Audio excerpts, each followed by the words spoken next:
esse objetivo que o trabalho de hoje se chama É Natal. Então é Natal. Eu não sei com vocês, mas na minha casa eu adoro a Simone cantando É Natal. Mas eu levo cada bronca. Ah lá, ó, já tem mais gente como eu. Eu levo cada bronca. Para, mãe, coisa antiga, imagina. Então, tem um grupo que gosta, mas tem um grupo que mete o pau para a história do Então É Natal da Simone.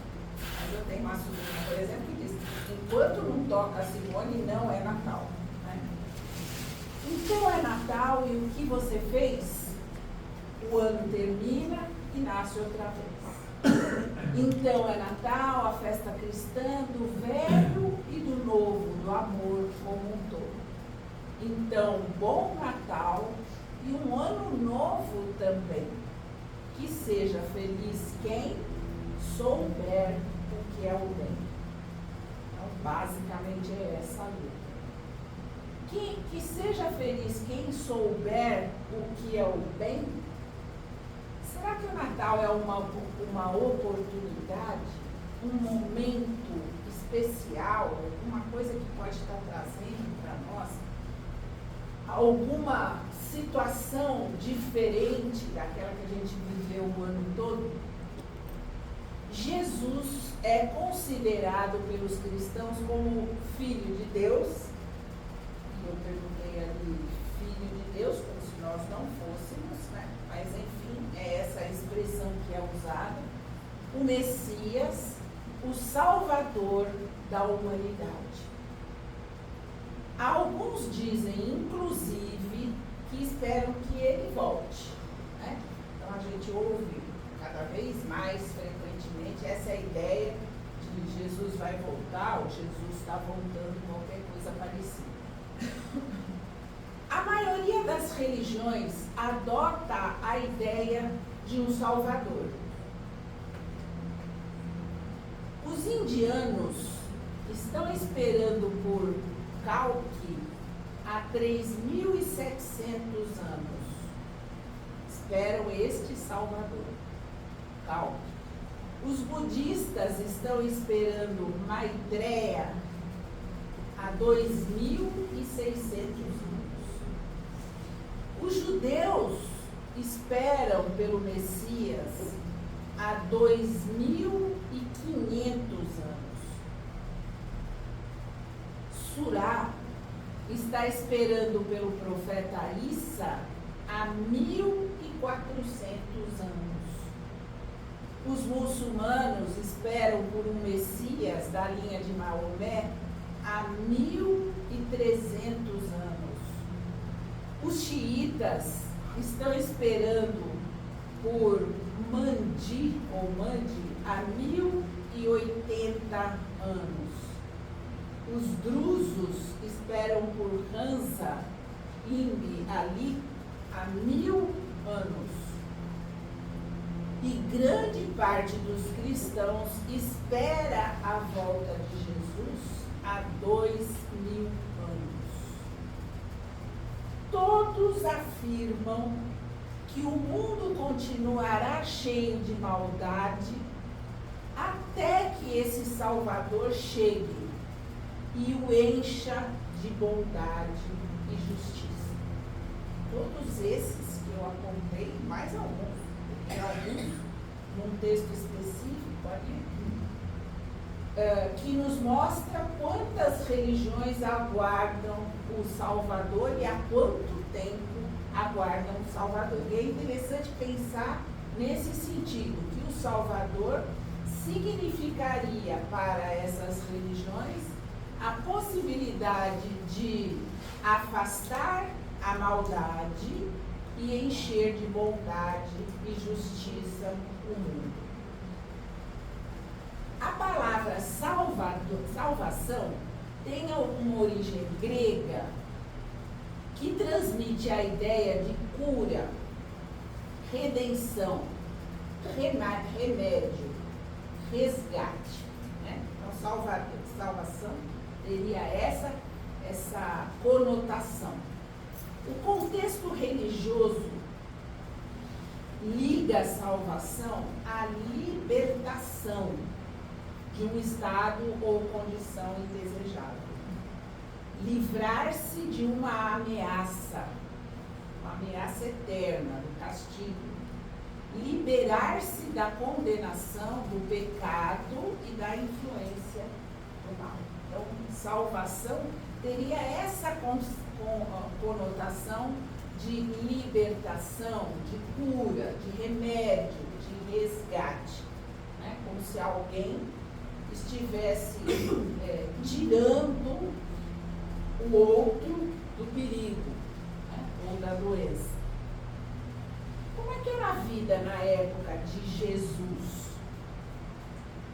A Galileia, aí dá um mapa do Império Romano durante a época de Jesus de Nazaré. Então, tudo que é coloridinho era domínio dos romanos, né?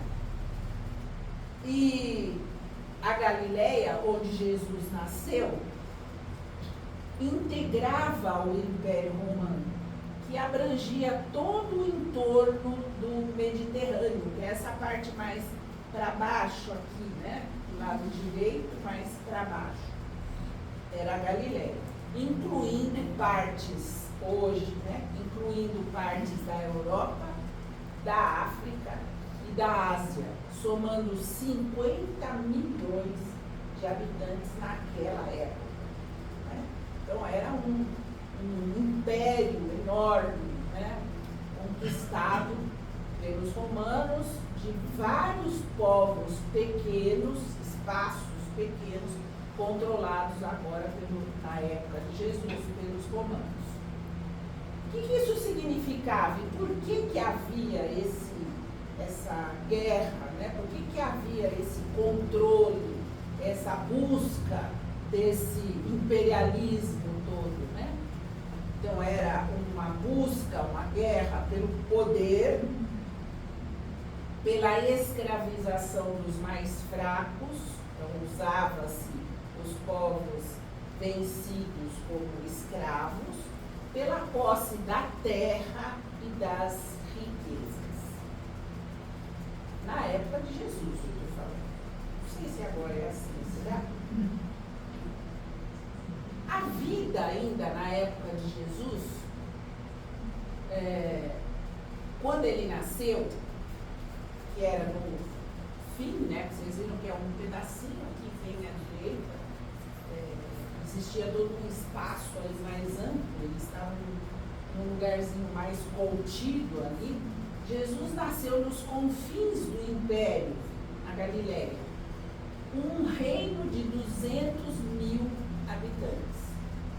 Por estarem fora da Judéia, os galileus, como Jesus, que era galileu, um judeu galileu, eram tidos pelos outros judeus como broncos e caipiras.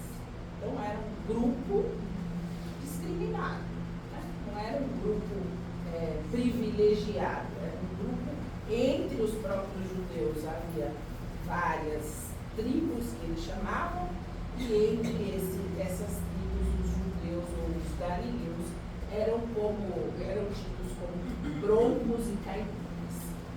As terras em torno da Galileia, e esse entorno da Galileia, eu coloquei ali hoje, o que seria essa Galileia hoje?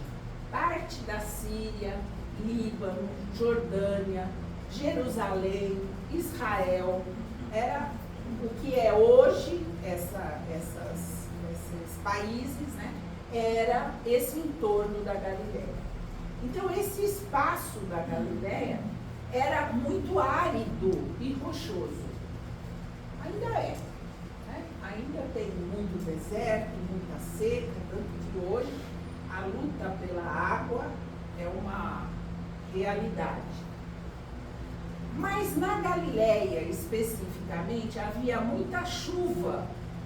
E lá, por causa da chuva, se produziam cereais, azeite de oliva, vinho e frutas. Então, era um espaço diferenciado em relação ao resto, né, aos outros espaços ali próximos.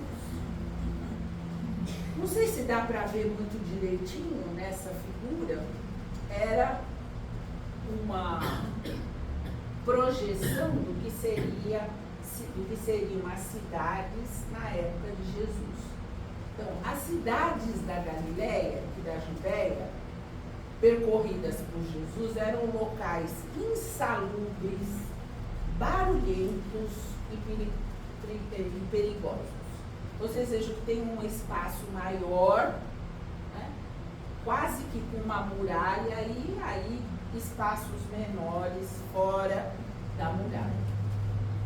Como muralhas cercavam essas populações, essas povoações, o espaço era restrito, né? Então era o espaço que sobrava além das muralhas, né? As casas eram construídas ali apertadinhas, próximas à muralha.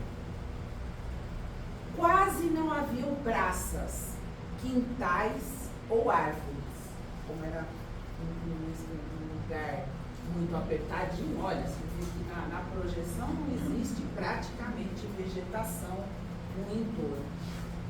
Porque todo o terreno, a possibilidade de construções, costumava ser ocupada por construções que compartilhavam paredes. Já viram isso aqui no Brasil?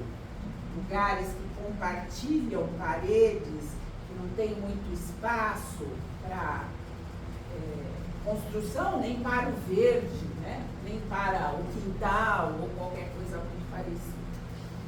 As casas, quando não eram em cavernas, olha, essa primeira imagem mostra como é que eram as casas. As casas, quando não eram em cavernas, eram construídas com pedras. Então, embaixo tem uma imagem de uma suposta casa na época de Jesus. O teto das residências era achatado, porque quase não chovia. Como faltava espaço nas ruas, os judeus usavam a laje para tomar sol ou ar fresco. Nas noites quentes, dormiam no telhado. Então, é um espaço árido, quente, né? Muito pouco ventilado, né? E com menos vegetação, mais calor. Uma única lamparina, Jesus faz referência a isso, né? Uma única lamparina a óleo era suficiente para iluminar um lar. Lembra de uma lamparina? Pequenininha, a chamazinha pequenininha era suficiente para iluminar um lar. Que tamanho que era esse lar? Grande? Pequeno, né? Para poder iluminar ele inteiro. As portas abriam direto na rua. A violência era epidêmica e não existia polícia. Logo, ninguém se arriscaria na rua depois do anoitecer. Esse era o costume. Mais uma imagem das casas, né? A imundície era generalizada, porque lixo e dejetos eram despejados na rua. Haviam latrinas públicas em algumas cidades, mas elas eram evitadas pelas condições repulsivas. Os moradores tinham pinicos e despejavam pela janela, e não raro sobre a cabeça de alguém que passava. Costumes duros, vida difícil, espaço apertado.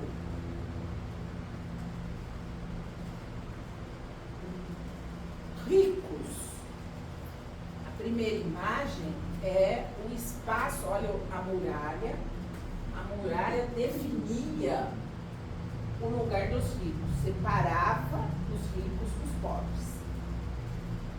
Os ricos viviam em mansões com água corrente. Olha que diferença, hein? Havia prédios e apartamentos na Judéia, mas as pessoas mais pobres moravam em casas pequenas, de 1 ou 2 cômodos, diferente da casa dos ricos, né? Olha como é que era a casa dos ricos, os palácios. Embaixo é a imagem de do interior de uma casa de um rico, né? A habitação de ricos dos tempos de Jesus. A escola ficava na sinagoga e era só para meninos. Meninas não entravam, não aprendiam, não precisavam, segundo eles, aprender.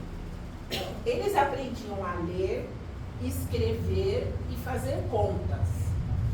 Também recebiam algumas noções de geografia. Por quê, né? Porque a geografia era importante para as guerras, né? Então, por isso, a ênfase nesse aprendizado. A mortalidade infantil era elevada.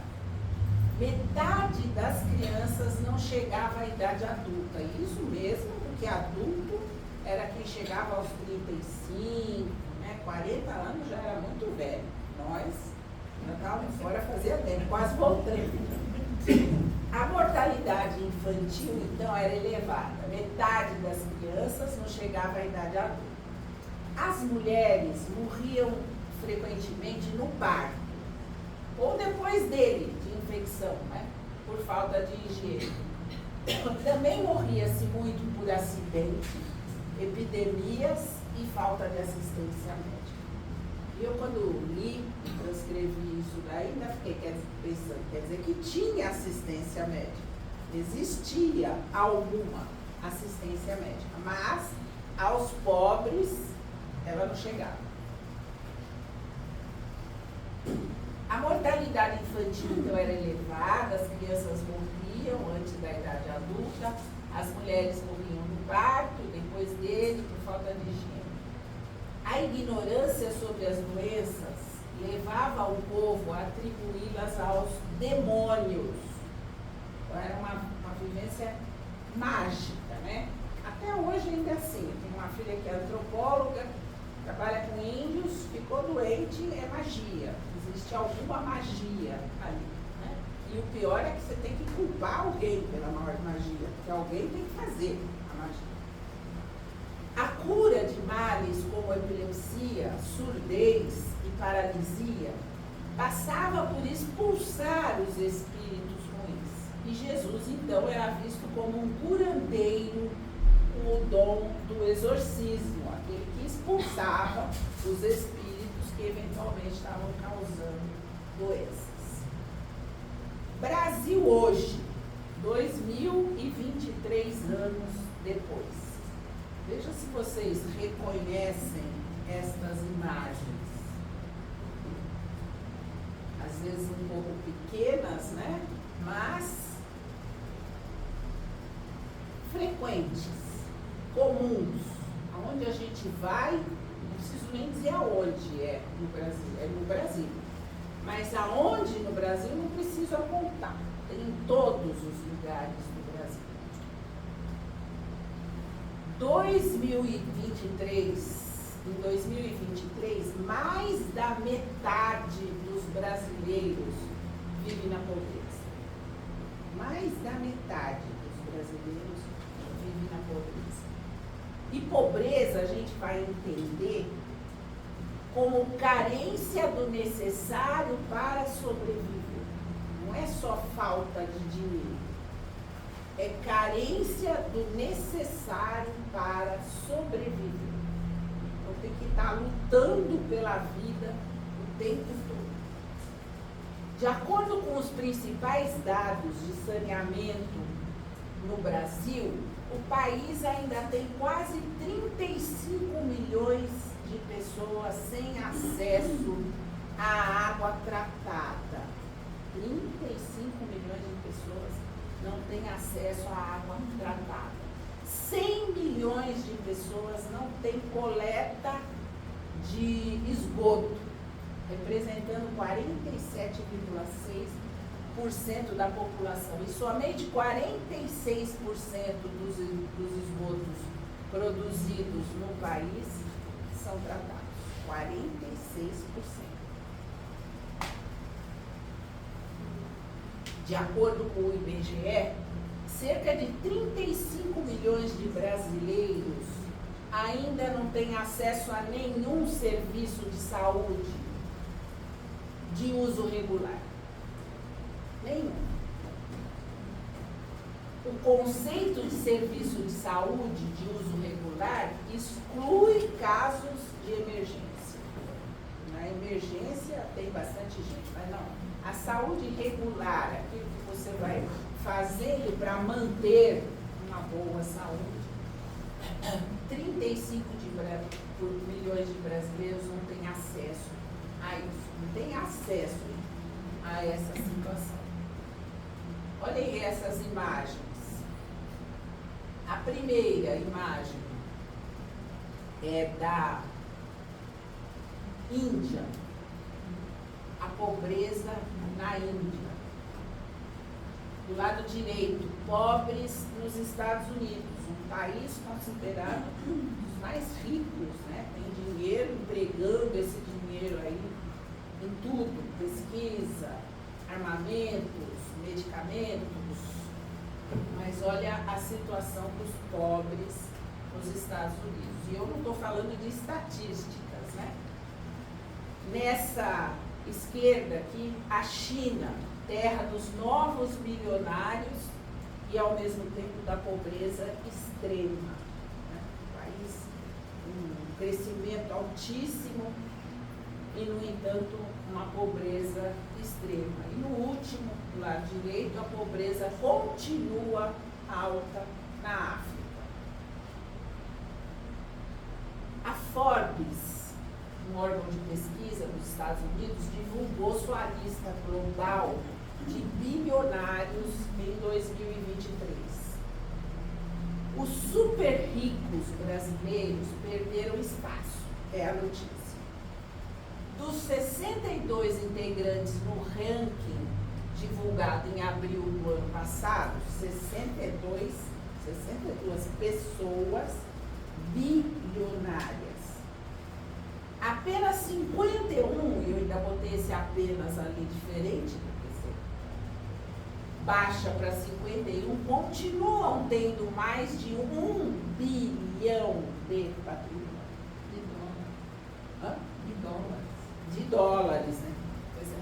Então, ainda, isso mesmo, 1 bilhão de dólares de patrimônio.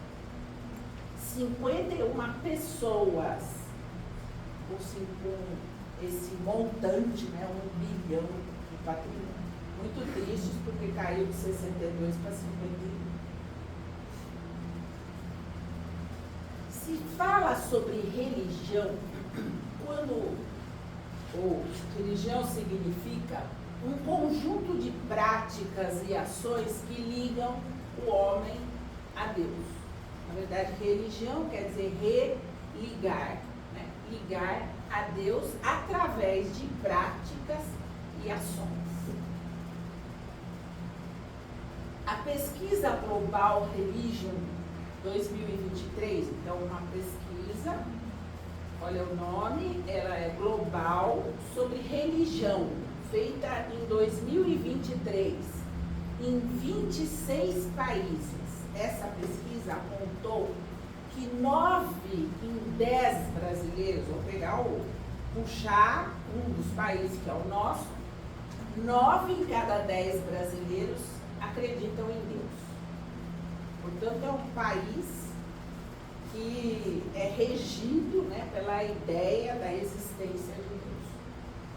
E o Brasil é o primeiro colocado nesse ranking dos 26 países. O Brasil é o primeiro colocado em país que se diz religioso, acreditando em Deus.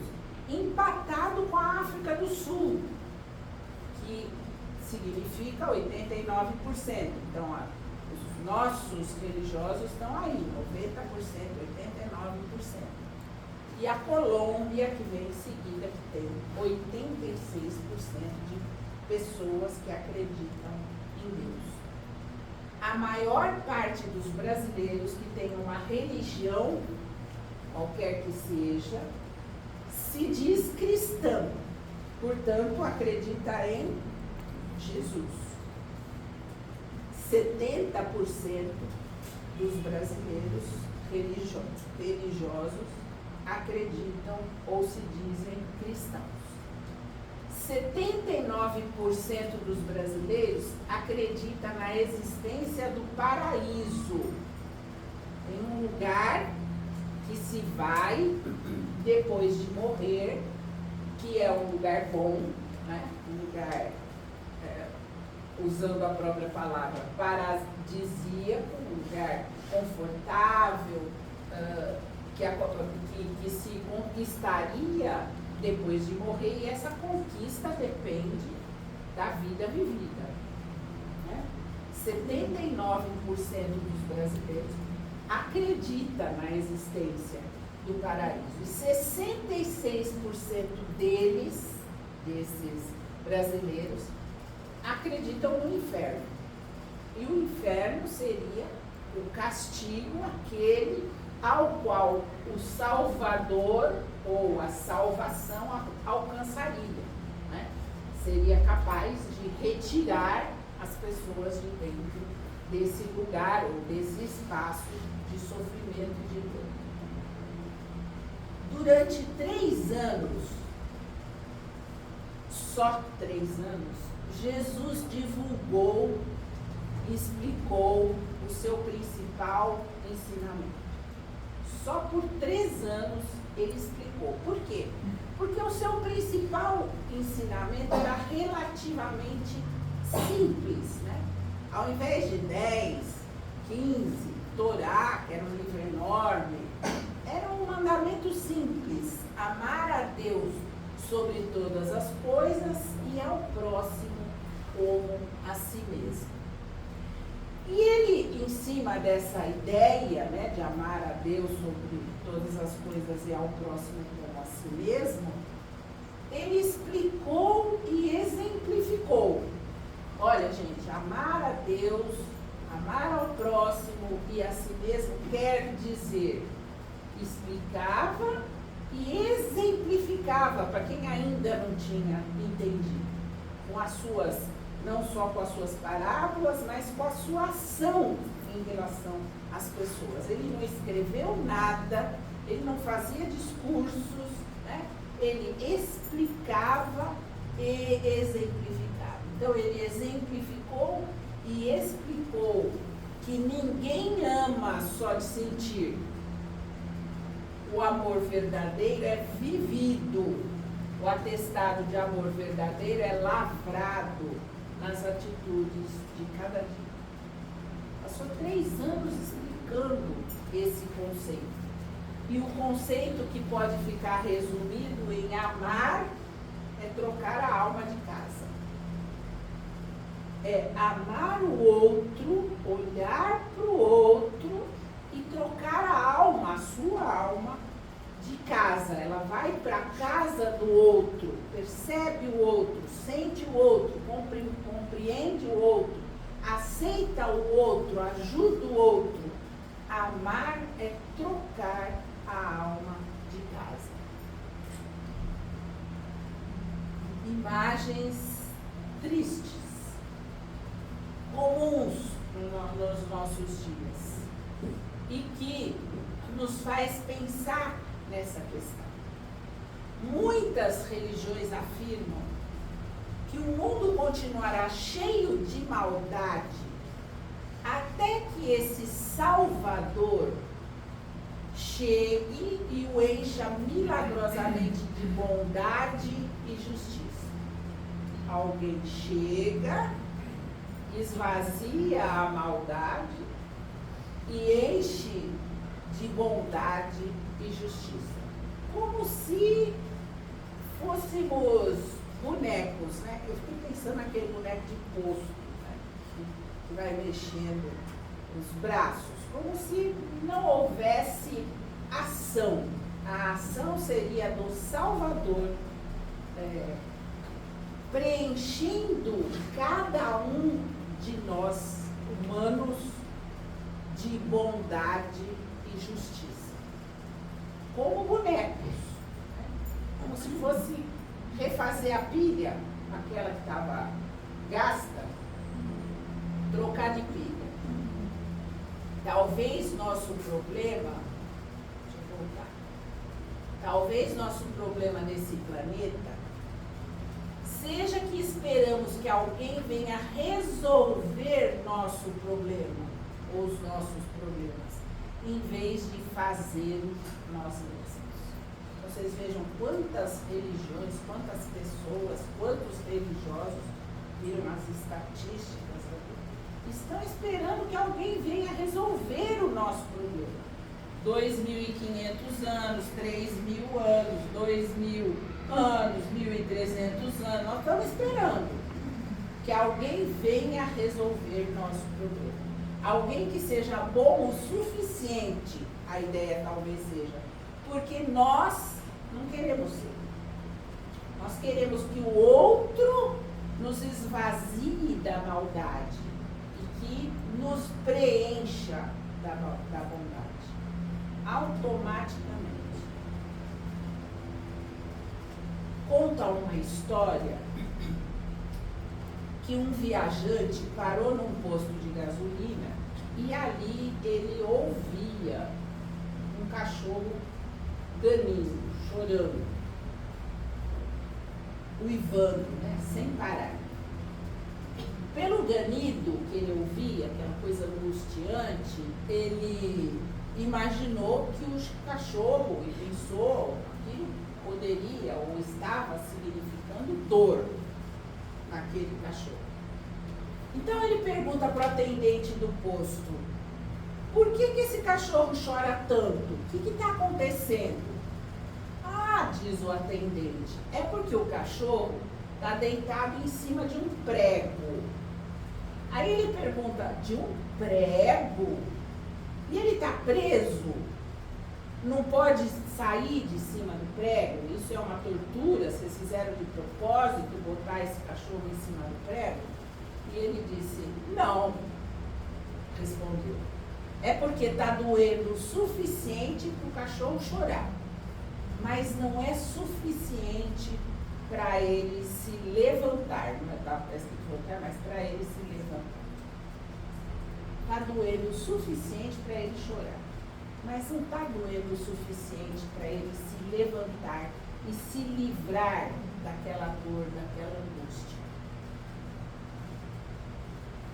Será, e aí a questão da gente ir terminando e pensando nesse assunto, que nós não passamos a tolerar uma espécie de dor ou incômodo, porque ainda não atingimos o limite da dor? Será que nós passamos como humanidade a tolerar a injustiça, a pobreza, o sacrifício, o desalento em relação à criança, à mulher, ao negro, ao índio, à floresta? Será que a gente já não está acostumado a sentir essa dor, mas essa dor ainda não atingiu, dói o suficiente para chorarmos, mas não o suficiente para transformarmos o mundo? Ainda precisamos de mais por isso. Mudando, como é que seria a transformação do mundo? Mudando nossos valores da materialidade para os valores da espiritualidade. A ideia de que eu vivo no corpo, mas eu não sou o corpo. O corpo é útil para que eu cresça, mas a minha realidade é espiritual. Eu vou viver a realidade do espírito. E outra vez aqui, a gente está acostumado para o mundo espiritual, eu não carrego nada, a não ser aquilo que eu aprendi, que eu fiz e que eu sei. Caminhando todos juntos seria a mudança de valores como irmãos. Quer e a gente não está ainda preocupado com essa situação. E essa ideia talvez fosse pensar nisso, não vai adiantar apenas dar a esmola. 2000 anos atrás, Jesus mostrou o óbolo da viúva na história. Mas já não está adiantando só isso, porque nós já avançamos em conhecimento. Será preciso agir como bom samaritano e além da esmola. O acolhimento, o cuidado, a preocupação, né? o deixar de si para cuidar do outro. Não será suficiente oferecer a parte da herança ao filho pródigo, como acontece na parábola. Será preciso agir como o pai da parábola do filho pródigo, abraçando, perdoando, acolhendo o filho que errou. Não acusando, mas acolhendo, abraçando, perdoando, entendendo. Não será suficiente apoiar, por exemplo, movimentos feministas ou racistas em relação à cor. Será necessário olhar os próprios erros e caminhar como iguais. Caminhar, lado a lado, par e passo. Não será suficiente não fazer o aborto, que a gente prega e diz, isso não. Será necessário oferecer à infância dignidade e exemplo de valores morais. Sim, é preciso deixar nascer. Mas só nascer não resolve. É preciso haver a preocupação com a formação. Então, é Natal. E o que a gente fez?